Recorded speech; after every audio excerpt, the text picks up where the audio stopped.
This sheet vent, that stands for ventilation, you can use if you have an exhaust ventilation system or an exhaust and supply air ventilation system. The example house that I've been using in the movies for the previous sheets has natural ventilation. But just for this sheet vent, we're gonna pretend that the house has an exhaust ventilation system. And I've already prepared and entered some flows in liter per seconds for this house. And that could have, for example, been taken from a ventilation inspection protocol. So I've entered 15 liters per second for the little apartment in the basement. And here are the flows for floor 1, floor 2 and floor 3. All the 19 apartments together. If I scroll down a bit here, then we can see that this results in a total liters per second for the basement and the floors 1 to 3. And this is the total for all floor plans.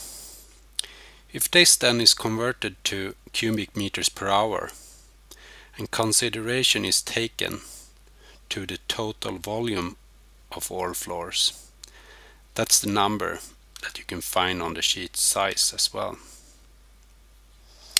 Then that results in 0.32 air changes per hour.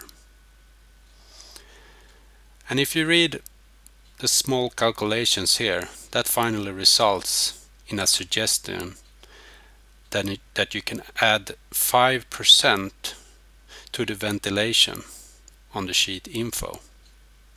So if I look at the sheet info and I had selected exhaust ventilation system, I can add 5% here instead of the default 40. I'm gonna show you another example, but first I'm gonna undo this.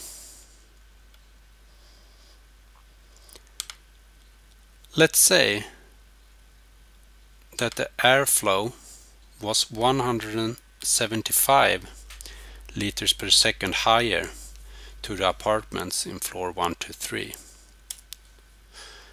Then that results in 0.5 air changes per hour. So then a suggestion is to add 40% for the ventilation on the sheet info. And that's exactly the same number that is suggested by default. I hope that explains a little bit of how the sheet vent works. I can also say that none of these numbers affect any calculations on the other sheets. This sheet is only used to try to get a better number to insert on the sheet info. That was all I wanted to show from this sheet.